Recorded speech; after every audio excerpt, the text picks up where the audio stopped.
Vitalidade 2020. Ele surgiu em março do corrente ano. Ele tem 4 pilares. O pilar nutricional, coordenado por Jéssica Costa. O pilar físico, coordenado pelo professor educador físico Anderson Urbang. O pilar mental, coordenado pela nossa psicóloga e coaching Paula Avelino. E o pilar infantil e outras atividades, coordenação, e esse projeto agora denominado Vitalidade Connection, sou eu, Carlos Cardoso. Bem, nós estamos em todas as redes sociais e essa atividade agora está sendo passada ao vivo no Facebook, ok? Relembrando, meu nome é Carlos Cardoso e o Vitalidade Connection é uma atividade que procura conectar pessoas do mundo todo. Hoje nós temos pessoas aqui dos Estados Unidos, de várias partes do Brasil, de Portugal, quem sabe aí entra alguém da Itália também. Enfim, nós vamos fazer conexões e o fio condutor da nossa conversa é nada mais, nada menos do que os 100 anos de nascimento de Federico Fellini. Federico Fellini, que nasceu em Rimini, e vamos falar um pouco, basicamente serão 2 tópicos. Primeiro, vamos contar um pouco da história da sua família, o seu pai, Urbano Fellini, sua mãe, Ida Barbiani, seus irmãos. Aqui uma imagem rápida dos seus irmãos. Ele tinha 2 irmãos. A Madalena Fellini e também o seu controverso irmão, Ricardo Fellini. Muita história interessante. Vamos explorar no bom sentido, contar as histórias do seu casamento, sua esposa, uma atriz famosa. A Giulietta Massina fez grande sucesso, participou de vários filmes. Ele acompanhou a carreira toda dele, acompanhando os Oscars, seu sucesso. E, num segundo momento, nós vamos tratar de como Rimini, a cidade natal de Federico Fellini, está comemorando os 100 anos do seu nascimento. São várias atividades que já aconteceram, que estão acontecendo.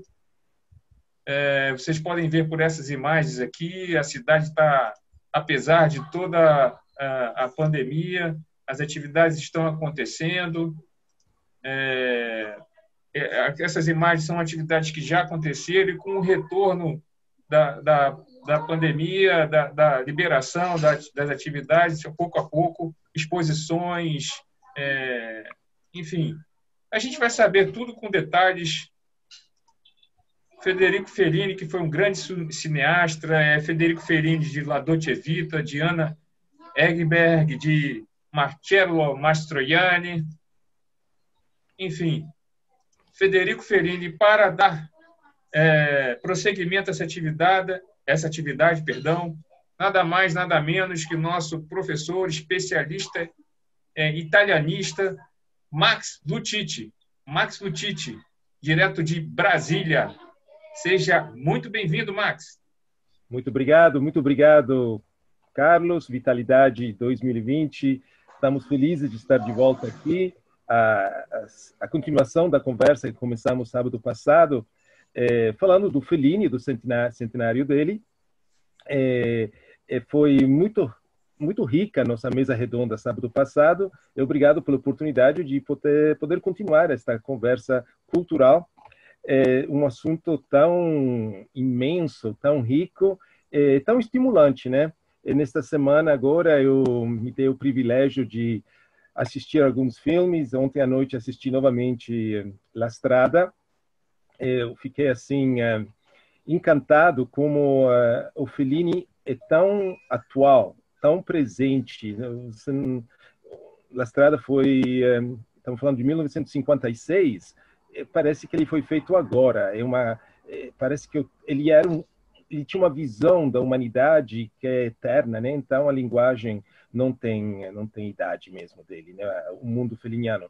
É interessante também que Fellini pode ser dividido. Estou vendo muitos críticos falando de Fellini em preto e branco, em bianco e nero, e Fellini a colori. quando ele deixa o preto e branco, tem muitas pessoas que adoram os filmes de Fellini em preto e branco, e tem outras que preferem, né, os mais recentes, a cores, né, em Technicolor, né? Mas no sábado passado, a gente falou um pouco deste fenômeno, ou como era a Itália, Roma, Cinecittà, 1950, 1960. Por que Fellini, né, é um produto deste ambiente e por que a gente tinha tanto investimento da indústria norte-americana no cinema na Itália? Os produtores, o dinheiro, de verdade, chegava dos Estados Unidos. Então, a gente lembrou, falamos como Cinecittà é o maior estúdio cinematográfico na Europa até hoje, é uma Cinecittà, uma cidade dedicada ao cinema, né? Então, uma coisa assim que quase chega perto ao que os estúdios, né, de Hollywood, né? Então, você dá para entender, então, como em um filme La Strada, você tem dois astros, grandes astros, no ápice das carreiras dele em Hollywood, você tem o Richard Basehart, que faz o papel Il Matto, o louco, e você tem o grande astro, que vou deixar para vocês quem é. O grande astro com Giulietta Masina é o Anthony Quinn. Esses atores não estavam lá porque eles não estavam com oportunidade de trabalhar em Hollywood. Eles estavam no ápice e escolheram participar num projeto cinematográfico da vanguarda, né, que o Fellini estava apresentando. Eles encontraram os produtores, e os produtores queriam mesmo que esses astros sejam internacionais, astros internacionais, por exatamente para os filmes desse novo cineasta Fellini ter um mercado, né, mais internacional, né? Porque ele poderia ter dado novamente o papel ao Alberto Sordi, o grande amigo dele, que é a estrela do Vitelloni e Lo Sceicco Bianco. Mas não, ele vai dar os papéis importantes para esses astros, mas também é arte e também business no mesmo tempo, né? E falando da presença de Hollywood na indústria cinematográfica italiana, a gente teve a participação sábado passado da professora Marina Johnston, da Universidade de Pensilvânia, que nos lembrou que o início dessa história é ainda no cinema mudo. A gente tem filmes até de 1914 produzidos na Itália. E uma das informações que eu estava prometendo para o nosso grupo aqui é que dos filmes mudos americanos realizados em Itália, a gente tem, em 1922, a Fox produz o grande sucesso, o filme Nero, né? E depois, em 1925, outro filme mudo, obviamente, da MGM, o Ben-Hur. Então, filmados na Itália, obviamente Cinecittà não existia, filmados exatamente nas ruínas romanas, usando o set que é Roma, né? Roma histórica, né? Então, só para dar uma ideia como isso aconteceu e como depois da guerra, Cinecittà foi criada em 1924, durante o regime fascista.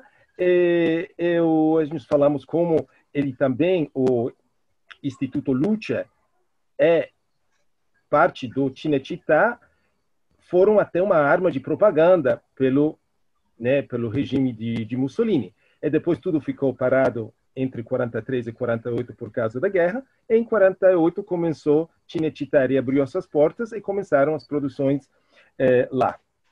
Hoje a gente tem como convidada especialíssima uma jornalista, que é Stefania Pelusi, que é de Rimini, a cidade do nosso maestro, ok?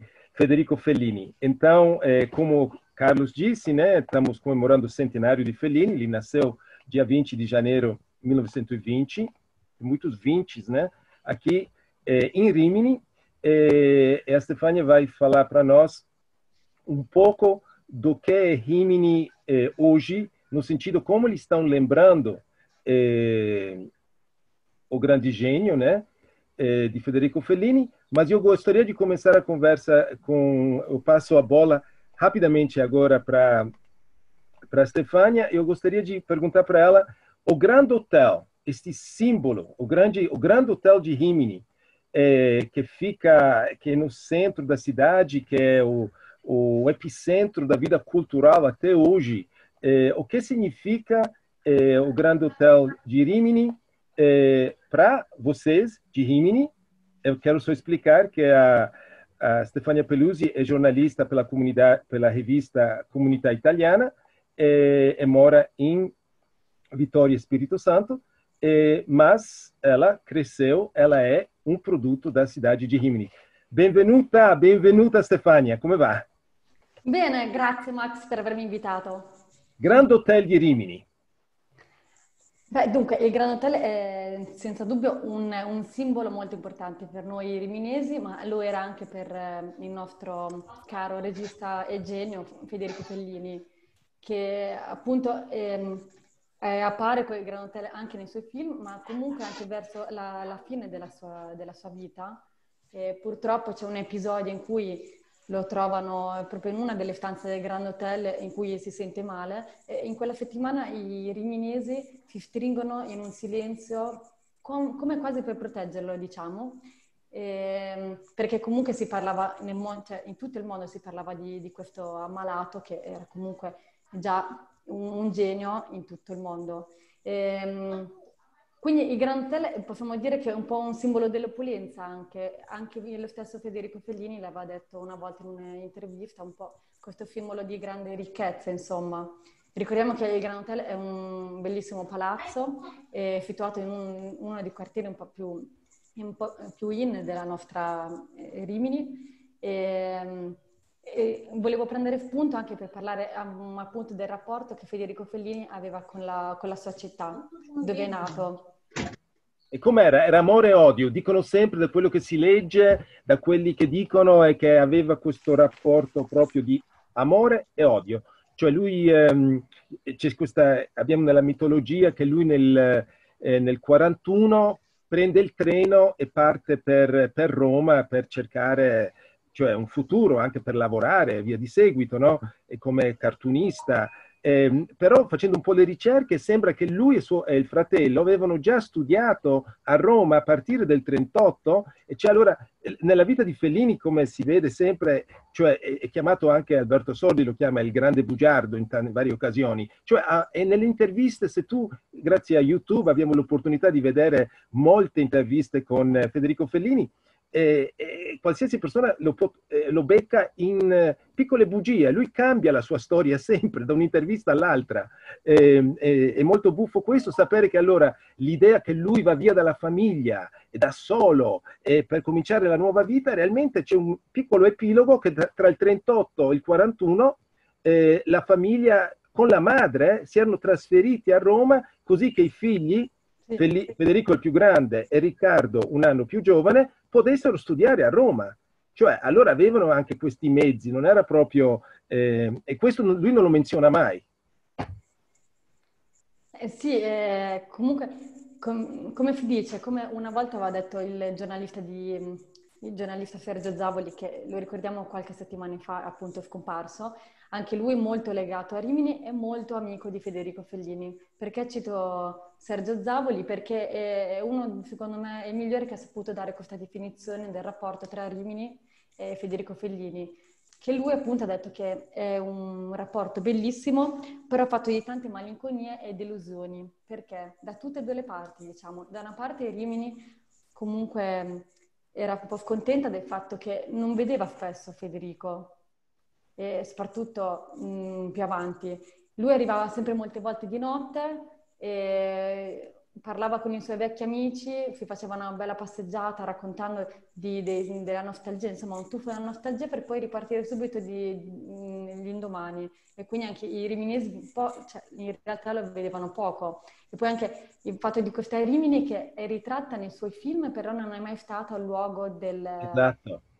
dei suoi film. Quindi lui rifaceva perfettamente Rimini, però dove in altri luoghi, tipo ad esempio Cinecittà. E Federico comunque ne risentiva allo stesso tempo di questo sentimento, soffriva un po' di questa lontananza in cui lui era anche vittima e complice allo stesso modo, diciamo. Interessante.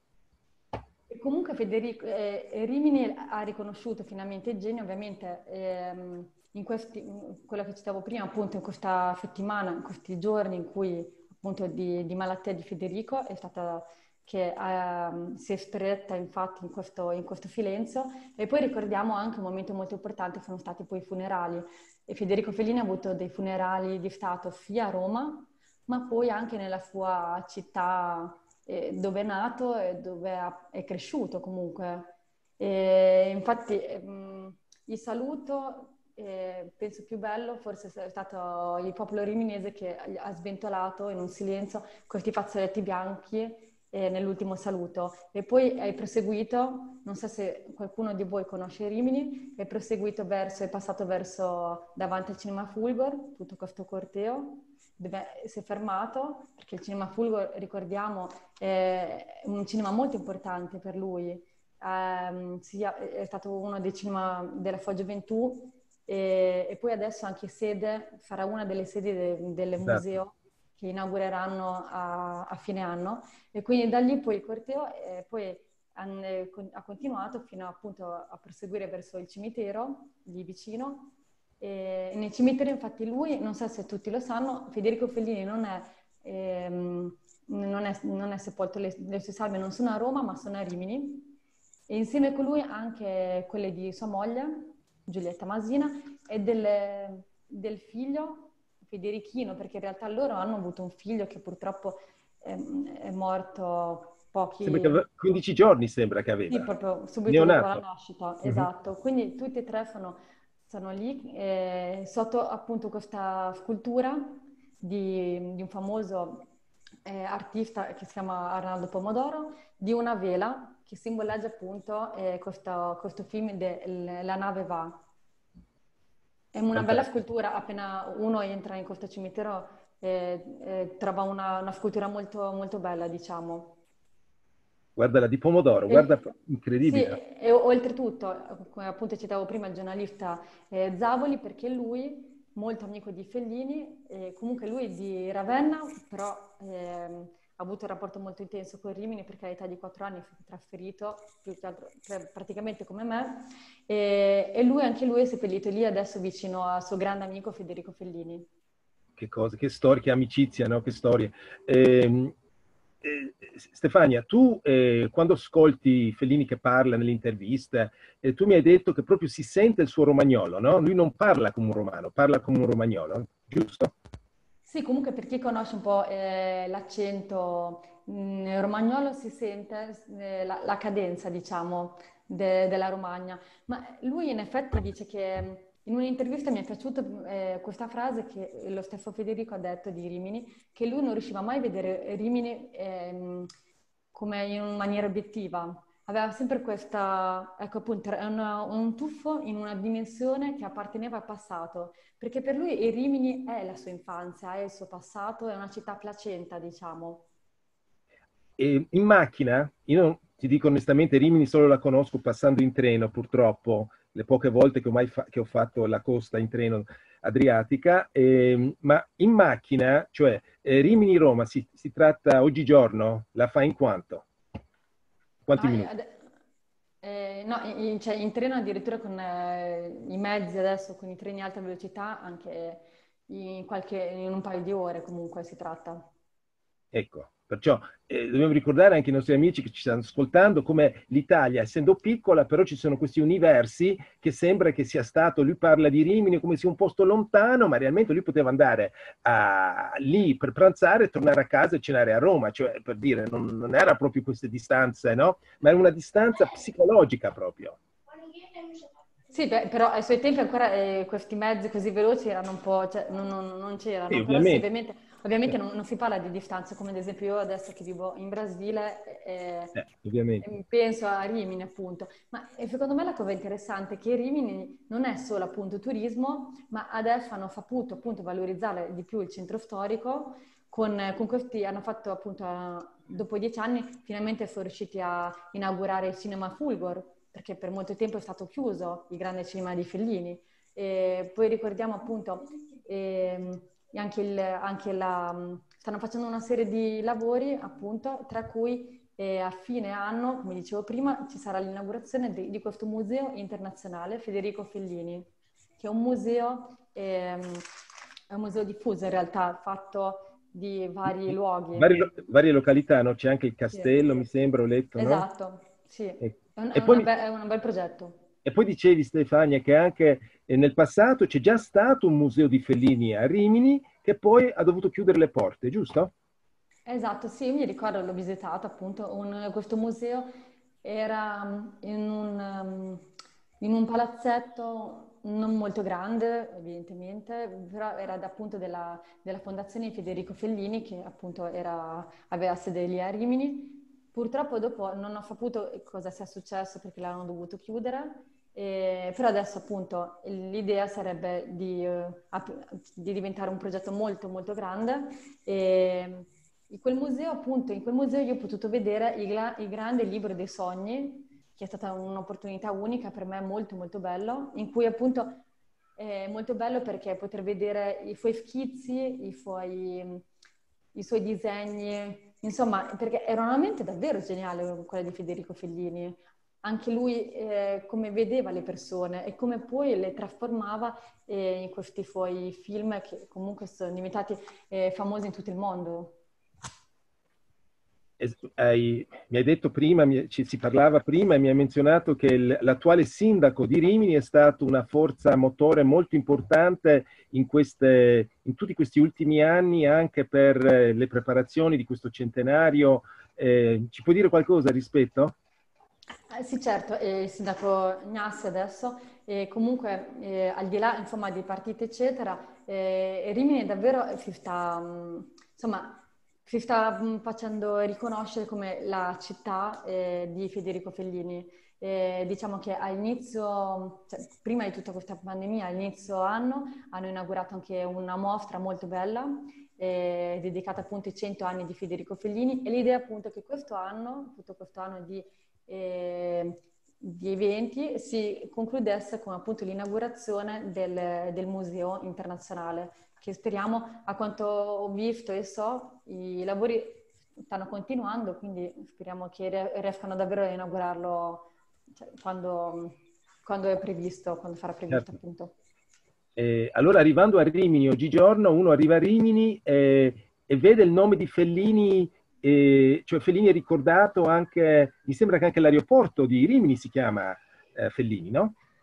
Certo, sì, dopo la morte poi in memoria di Fellini hanno fatto vari omaggi appunto a questo grande genio italiano. Prima di tutto è stato l'aeroporto di Rimini appunto è dedicato appunto ha il nome di Federico Fellini, ha anche il disegno che si vede il profilo di Federico Fellini con il suo cappello nero e questa sciarpa rossa.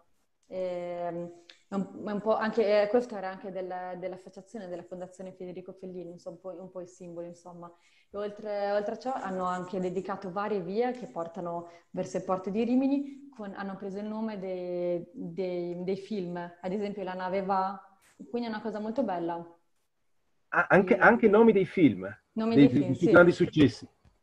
Bellissimo. No, io ho una voglia di andare a Rimini e conoscerla onestamente. In queste ultime settimane sto facendo una visita virtuale, sto imparando tante cose di Rimini che mi affascina anche perché è una città sull'Adriatico come la mia Trieste, perciò abbiamo molte cose in comune noi dell'Adriatico, no?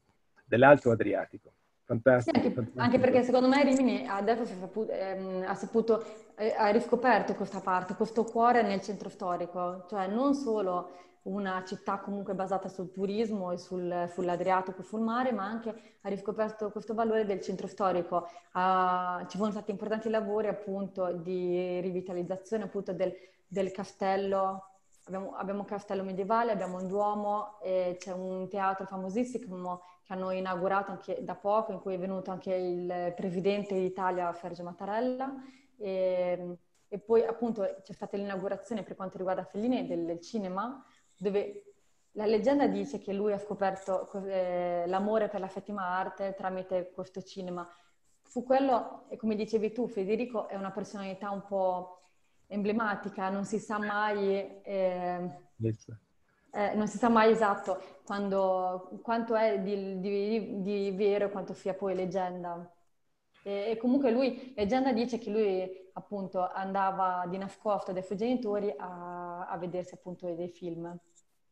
Fantastico. Stefania, tu che sei cresciuta a Rimini, riminese in spirito, in tutto, cioè la regione si chiama Emilia-Romagna e per noi che non siamo dell'Emilia-Romagna è un enigma, non è facile capire che realmente sono due aree, due culture completamente diverse, la cultura romagnola e la cultura emiliana, giusto?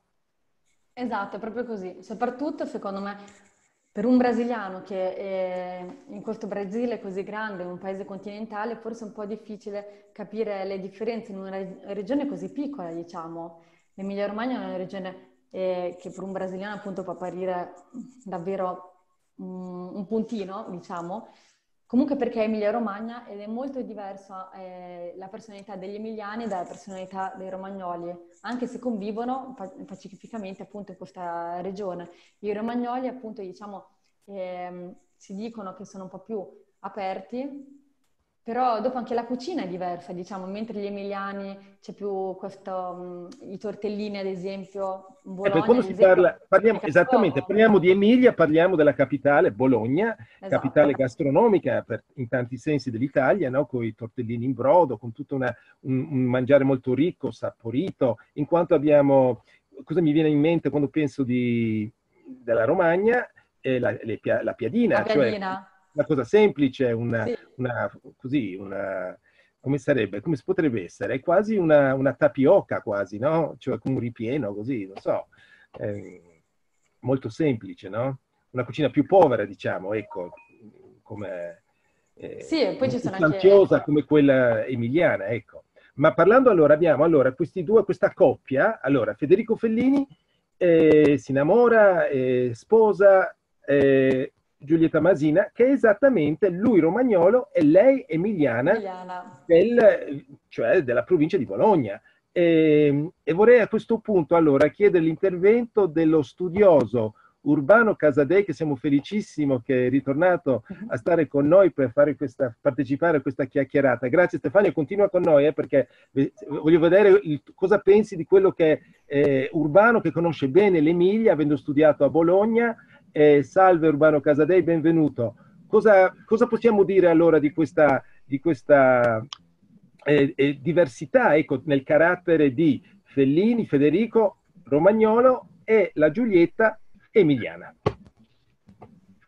Beh, devo dire che gli argomenti principali sono già stati trattati da Stefania. C'è effettivamente una differenza di...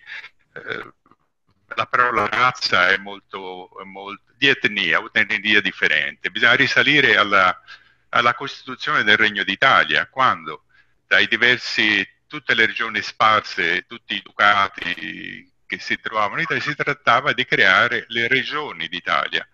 E cosa è successo? È successo che si sono trovati al centro Italia, dove la prevalenza della parte della pianura padana era effettivamente Lombardia, terra dei Longobardi.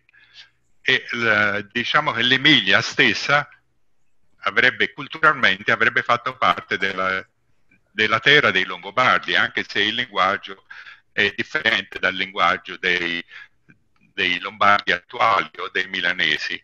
Ragione per cui hanno fatto un'alchimia, hanno inventato la regione Emilia, che non è mai esistita nell'impero romano.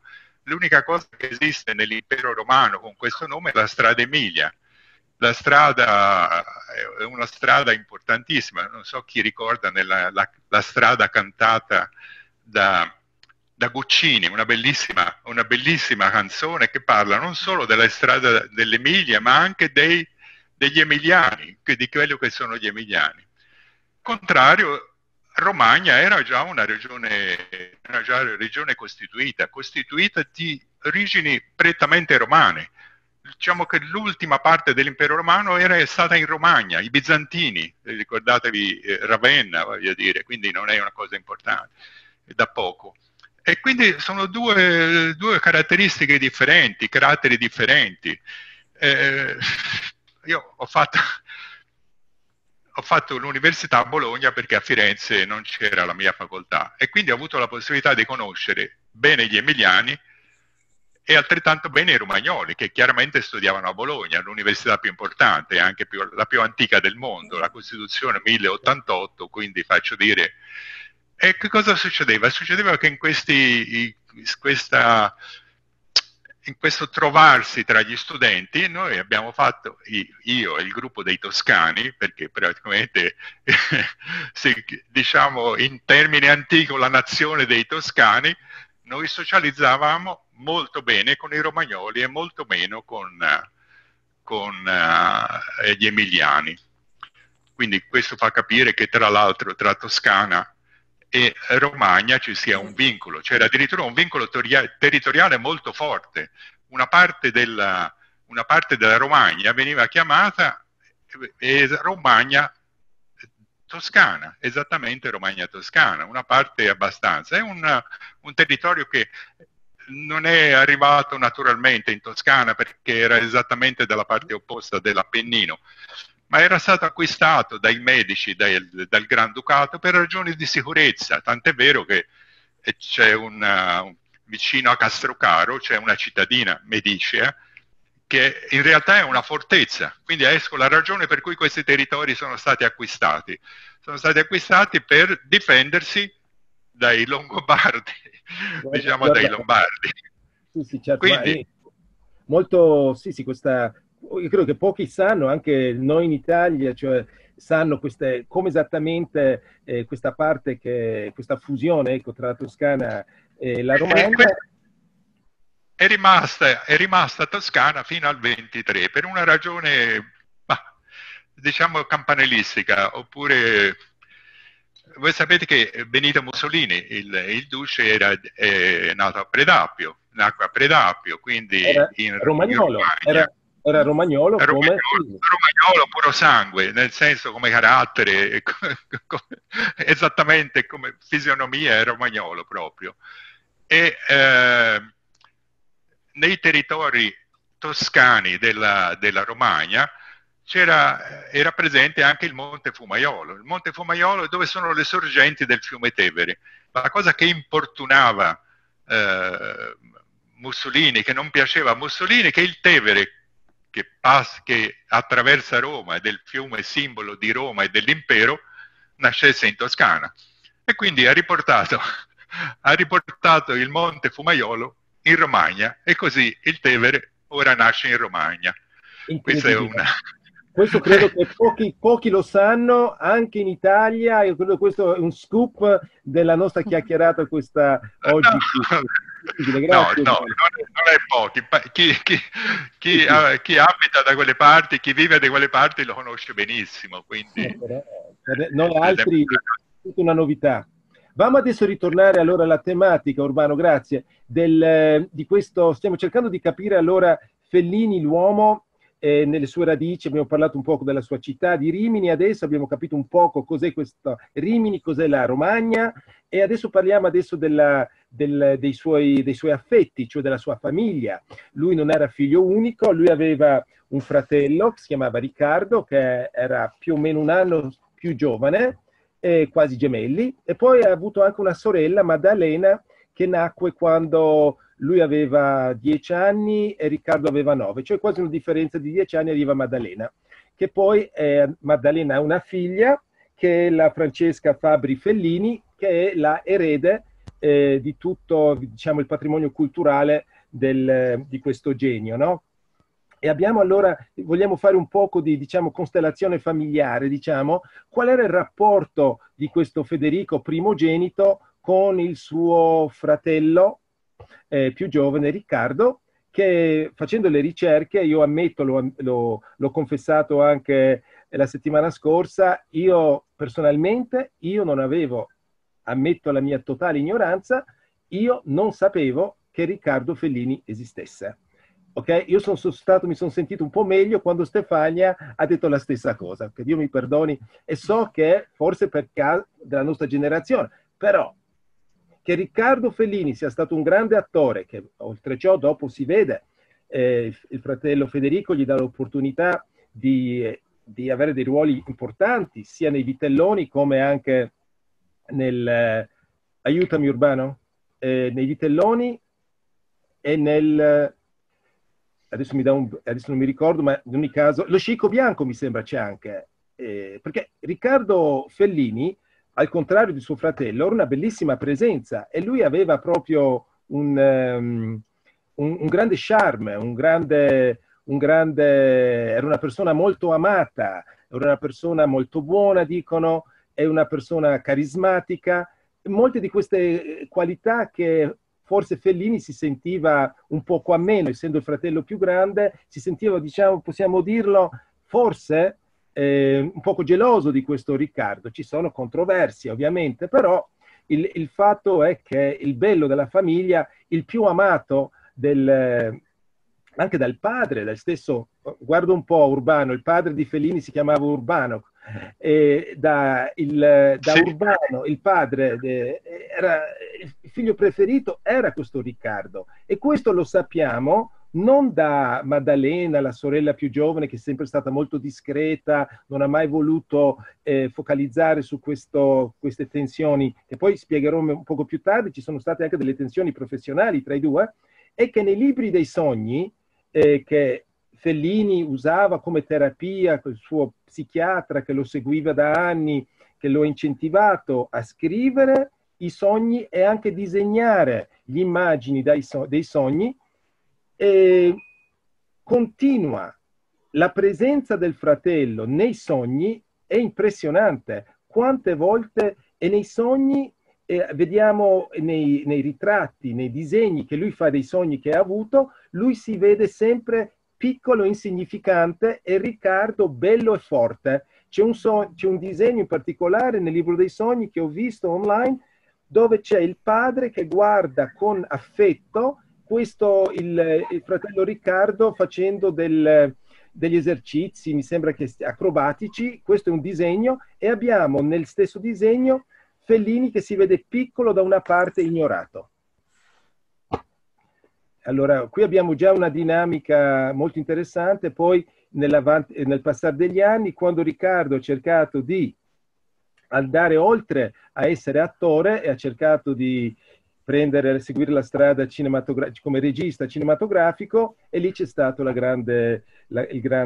diciamo, il ghiaccio, il freddo che si è creato tra i due fratelli, dove è stato documentato da molti e negato da altri, però sembra che a un certo momento, quando lui ha voluto firmare e ha fatto il primo film, Riccardo Fellini, che è stato presentato a Cannes e poi non è stato ricevuto bene dalle critiche, Federico Fellini non voleva insistere che Federico usasse il nome della madre, il cognome della madre, che non usasse il cognome Fellini. E lì proprio c'è stata questa rottura per un lungo tempo, da quello che si legge, da quello che dicono, che poi infine della loro vita si sono riuniti nella malattia, nella vecchiaia, diciamo, si sono uniti al punto che l'ultima settimana di vita di Riccardo, adesso l'ospedale mi fugge, ma a Roma, Fellini è andato lì per stare con lui varie notti, e ironicamente 2 anni dopo Fellini chiude gli occhi e muore nel stesso hotel, nella stessa stanza dove il fratello è morto, la stanza numero 10, che adesso non mi ricordo il nome dell'ospedale. In ogni caso, Max, scusatemi, Max.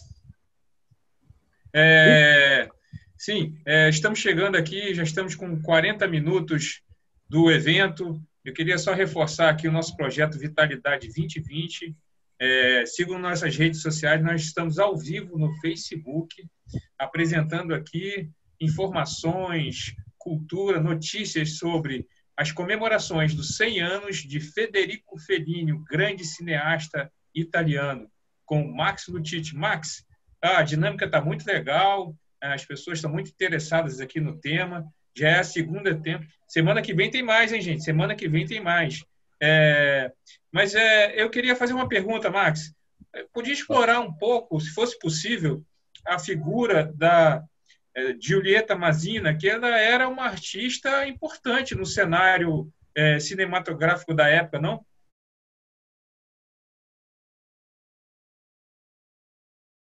Obrigado, Carlos. Exatamente, é isso que a gente queria falar agora, exatamente sobre Giulietta Masina, porque ela, de verdade, Fellini cria a Giulietta Masina como atriz nos filmes dele. A Giulietta Masina não tinha um currículo cinematográfico significativo antes de estrear nas produções do próprio marido, né? Então, vimos ela brilhando em La Strada, ok, em 1956, e logo em seguida, em 1957, Le Notte di Cabiria. Le Notte di Cabiria, onde ela é Cabiria, é uma prostituta, e esta figura, então, só em um breve período, a Giulietta Masina vira uma estrela internacional, ganhando a Palme d'Or em Cannes como atriz. Ela é bem taxada, no bom sentido, como a Charlie Chaplin feminina, porque ela é atriz trágica e cômica simultaneamente, né? E se você vê até no filme La Strada, que fica muito fresco na minha memória, porque assisti novamente ontem, tem momentos de Gelsomina em La Strada, onde o movimento, aqui estamos vendo ela, até o chapéu dela, ela está fazendo quase, poderia interpretar uma mímica de um filme mudo de Charlie Chaplin, os movimentos dela, o chapéu, a expressão facial, os close que Fellini faz em ela, quase me lembra de muitos elementos do cinema mudo, né? Então, a Giulietta Masina depois é presente em Otto e Mezzo, Oito e Meio, e depois a apoteose de Giulietta Masina vem em 1987, estamos assim já em Fellini a cores, em Technicolor, onde ele faz um filme maravilhoso chamado Ginger e Fred, onde eles são um casal idoso com Marcello Mastroianni fazendo o papel de Fred, onde eles vão participar de um programa de televisão, um reality show, onde pessoas vão mostrar o talento como bailarinos. Então, neste filme, ele junta os seus dois astros de uma vida. O grande Marcello Mastroianni é a Giulietta Masina, esposa, é grande atriz. O filme é delicioso, que acho que é um dos filmes que eu sugiro todo mundo ver e rever.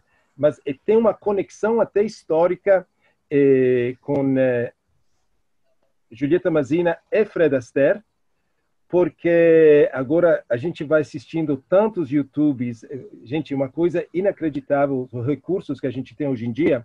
Tem uma coletânea que eu quero sugerir para todo mundo assistir no YouTube, que é Felliniana. Felliniana são 9 capítulos produzidos pela RAI, que mostra, é uma síntese de todo o material que, na visão dele, merece mesmo ser juntado. É a coletânea chamada Felliniana, de uma riqueza incrível. Numa desses episódios de Felliniana, mostra a Giulietta Masina recebendo o Oscar. Ela foi sozinha para Hollywood para receber o Oscar de La Strada. E quem dá o Oscar para ela representando Fellini. Agora, seria interessante porque a Giulietta Masina viaja sozinha para Hollywood naquele momento, né, na esperança, né, que o filme ganhasse o Oscar como melhor filme estrangeiro. E quem dá a estatueta do Oscar para ela, para o filme La Strada, é ninguém menos que Fred Astaire. Olha como é a vida. E depois, quantos anos depois, em 87, ela fazendo um filme chamado Ginger e Fred. Então, o Fellini, ele pega tudo da vida real dele, das memórias dele, ele torna em material criativo para as produções cinematográficas. É muito interessante isso. Eu gostaria, Carlos, a gente poderia abrir agora, não sei quantos minutos a gente ainda tem, para ver se tem alguém no nosso público que gostaria, talvez, falar alguma coisa. Eu não estou conseguindo ver quem está atualmente na sala. Temos Ingrid. Tudo bem? Como está aí? Tem alguma coisa que você gostaria de comentar ou perguntar, Ingrid, do que nós falamos até agora, hoje? Boa tarde novamente, boa tarde a todas, a todos. Muito feliz de estar aqui nesse encontro. Foram muitos os materiais, eu não dei conta de assistir a todos, mas me impressionou bastante essa questão do irmão Ricardo, né? Eu fiquei depois refletindo sobre a questão do sobrenome, porque em um dos vídeos, naquele caderno de desenhos, ele escreve que foi até o irmão, conversou com o irmão dentro do carro, né? Para aconselhar o irmão a trocar, né, o sobrenome e deixar Barbioni, né? Que é da Barbioni, exato.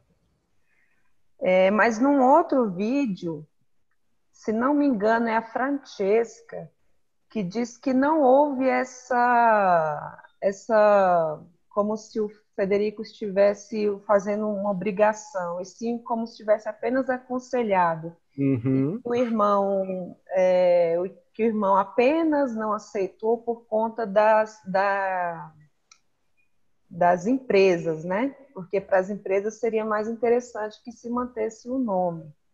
Então eu fiquei um pouco em dúvida nessa parte, porque me parecia um pouco contraditório um vídeo com o outro, e pessoas da mesma família, né, falando.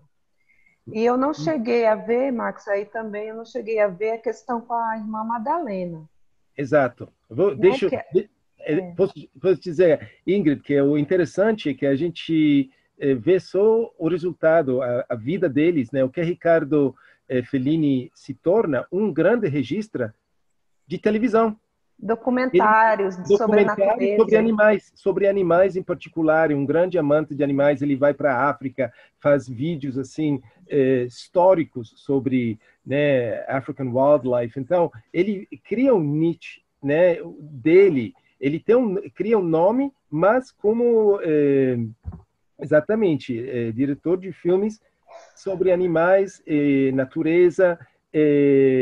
Isso demonstra, mas ele não mudou o nome, tá? Ele ficou firme. Eu sou Ricardo Fellini, eu vou ficar Ricardo Fellini. Agora, a Madalena, ela tem toda uma política meio contraditória, porque você vê em alguns documentários, entrevistas antigas, ela fala abertamente, ainda quando todo mundo era relativamente jovem, tem um vídeo onde ela está falando, a própria mãe está sendo entrevistada junto com ela, e a pergunta do jornalista é: ma voi vedete Fellini ogni tanto? Lei dice, noi non lo vediamo tanto, né? Perché lui è molto occupato, lavora sempre. Dá para ver que, de verdade, ele tinha a ligação com a família de origem, era um pouco tênue, né? A própria mãe diz nessa entrevista, l'importante è che sia felice e che fa quello che gli fa piacere.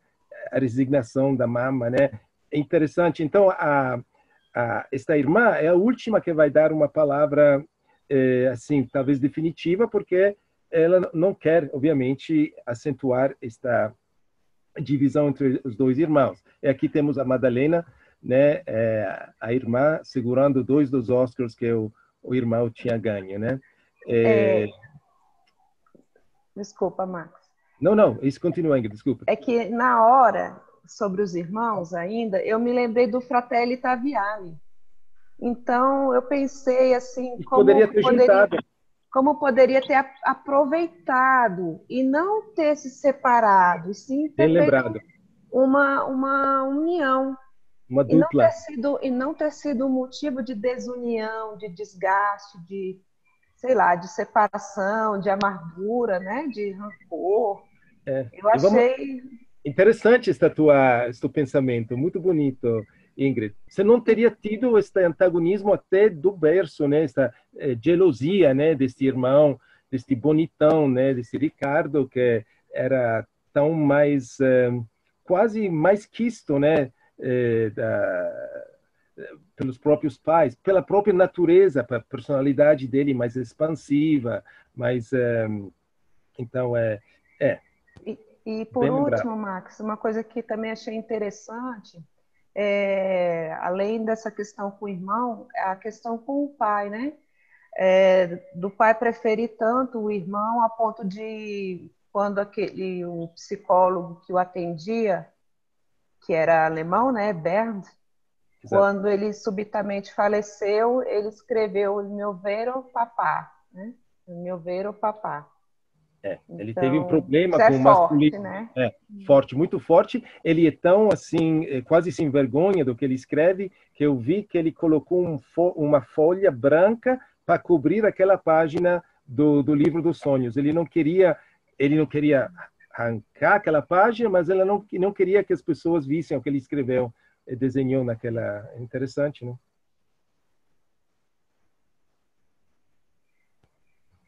É isso, obrigada pela oportunidade. Obrigado, Ingrid. Obrigado por os teus reflexões, são muito interessantes. Gostei mesmo da Fratelli Taviani, né? Aqui me congelou. Ana Célia. Alô? Ana Célia. Ana Célia, tudo bem? Oi, Ingrid, Stefânia, Max, professor Urbano. Salute a tutti. Grazie, Ingrid. Eu recebi o convite ontem, mas muito grande essa experiência, eu estou adorando. Eu queria falar rapidamente, não sei se vocês falaram, da relação musical do Caetano Veloso com a admiração que ele tem com o Fellini, a Giulietta Masina. Não sei se vocês comentaram isso. Não, fala, Ana, que bom. Então, falando da Madalena, em 1990, ela convidou o Caetano para fazer um show em Rimini. Porque em 87 ele escreveu uma música em homenagem a uma música Giulietta Masina. Uau! Que daqueles tempos, desde Santo Amaro da Purificação, lá no Recôncavo Baiano, que ele, menino ainda, ia naqueles cinemas pequenininhos daquelas cidades. E ele tinha uma admiração profunda, desde aquela época daqueles filmes. E ele fez esse show em 1990. O repertório desse show, ele gravou um CD, né, na época, em 1999, que chama Omaggio a Federico Fellini e Giulietta Masina. Inclusive, vocês falaram de Ginger Fred, né? Tem Let's Start the Music and Dance, Let's Stop the Music and Dance, né? Do Ginger Fred. E termina o CD com Gelsomina, que acho que é de La Estrada, né? Gelsomina, que é a personagem La Estrada. Então, fica como indicação aí para você, para o grupo, para o pessoal, depois ouvir no Spotify ou nas outras plataformas aí que tiver, hoje é muito mais fácil, né? O CD Omaggio a Federico e Giulietta, 1999. Fantástico. É maravilhoso. Ele faz um apanhado e depois ele pega aquela música dele, a Cajuína, Cristalina e Teresina, e ele põe a Giulietta Masina. Assim, é a paixão dele de menino e a homenagem depois, né, que ele faz. É maravilhoso. Vocês estavam falando, enquanto corria aí essa reunião, eu estava viajando nesse CD. Eu tenho em casa, mas eu não sei onde está. Se eu soubesse, eu já deixava pronto aqui para mostrar pelo menos a capa. Mas é de 1999, Caetano Veloso. Obrigado, Ana Célia. Fantástico esta tua participação e contribuição de Campinas. Obrigada. Mas um abraço a todos, saudade. É bom que você está agora no nosso grupo também do WhatsApp, do Panorama Italiano. Ótimo. Tá? Estamos vendo também que na UFG, né, a professora Margaret Nunes, simultaneamente, eles estão com esse mega projeto também de assistir, né, os grandes capolavori de Fellini, né, daqui até dezembro. Essa semana na plataforma deles temos La Strada, né? E hoje mesmo, hoje à noite, às 20 horas, horário de Brasília, eles vão ter um debate sobre La Strada. Então, o link para tudo isso se encontra no WhatsApp lá nosso do Panorama Italiano Brasília. Falando sobre a semana que vem, a gente estava pensando... Uma coisa que fiquei surpreendido é que as grandes obras de Fellini estão agora acessíveis no YouTube. Então, ontem, descobri que La Dolce Vita está lá. Então, eu estou pensando de lançar, aliás, vou lançar no nosso grupo, no nosso laboratório cultural online, de assistir La Dolce Vita esta semana, e que no próximo sábado a gente vai dedicar as nossas energias para falar sobre este filme, o que ele significa, a história dele, o impacto dele na sociedade naquele momento, porque La Dolce Vita, o nome virou sinônimo no mundo inteiro de Federico Fellini, do gênio dele. Então, a gente vai focalizar, acho que isso seria uma boa forma de conduzir, né, a nossa chiacchierata, a nossa conversa sobre Fellini no sábado que vem. Isso tudo a nossos amigos no Portugal, de Vitalidade 2020, vão nos permitir, estão dizendo que a gente está tendo um bom retorno de interesse, seja na nossa live, no Face, como também no YouTube, que eles depois vão editar e lançar, dos nossos encontros. Então, para nós todos, isso está sendo uma oportunidade muito interessante, e também se conectando nesta pandemia que está parando o mundo inteiro, é uma nova forma de aproveitar do novo, né? Aproveitar do momento e aprender, né? Eu estou aprendendo muito, espero que vocês também estejam. Se tem mais alguém aqui no grupo, na sala, que gostaria de dar um oi ou falar alguma coisa, eu vejo Max, alguns nomes. Fala, Carlos. Max, rápido, antes de você passar a palavra, eu queria dizer que você já está confirmadíssimo para sábado, dia 29. Okay. Muito feliz. Mesmo horário, às 15h30, 15h30. Ótimo. Sábado, Max Lucic, La Tavola Rotonda. E vamos falar da Dolce Vita, e todo mundo com dever de casa aí, assistir o filme, para quem não assistiu, né?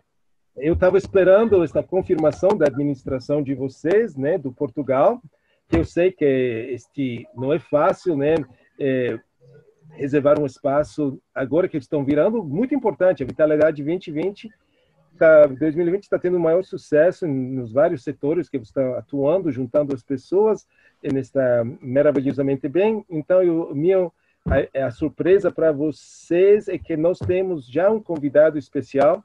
Se a gente teria tido a aprovação de falar sobre a Dolce Vita semana que vem, a gente vai ter o estudioso Ivano Bellino conosco, que este senhor, de verdade, é uma pessoa, uma autoridade. No currículo dele tem uma experiência longa de ter trabalhado na administração do Museu do Cinema em Turim. Ele mora aqui em Brasília. Hoje em dia, ele trabalha sempre com imagem, como fotógrafo, mas ele é uma pessoa que não podia estar conosco nesses últimos sábados por causa de compromisso de trabalho, mas ele já nos garantiu que sábado que vem ele pode estar conosco, e vai ser um prazer ouvir todos, né, os participantes, mas a gente vai dar um destaque maior para Ivano Bellino no sábado que vem, e vamos ver o que ele tem para dizer sobre La Dolce Vita.